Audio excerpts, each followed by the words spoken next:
Essa aqui é a minha Fênix Mais, ano 1213. Aí vocês podem ver que eu deixei o motor cromado, ó. 12. Escapamento de moto com abafador. Lanterna com vitral preto.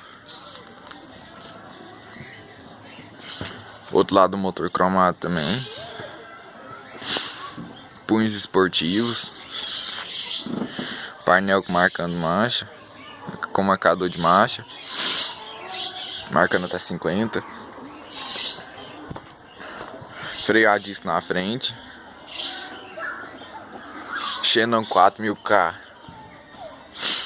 na lanterna da frente. Máscara negra, assim que vocês podem ver no farol. Coloquei vitral também nas lanternas. É isso aí. Dá uma ligada, dá pra vocês escutar o barulho do motor, do escapamento. Aí eu passei ela pra álcool também. Tá no álcool.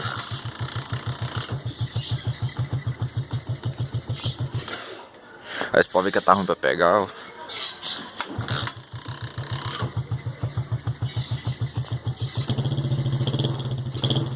Ela fica pipocando de vez em quando, porque tá no álcool.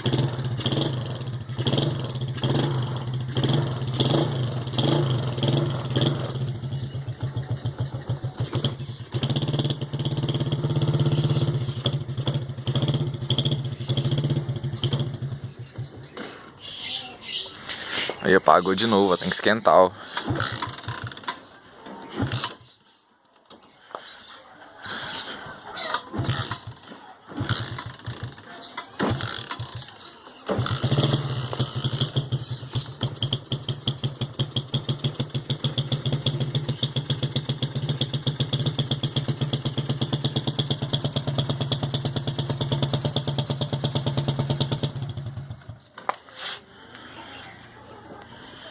Tá zero.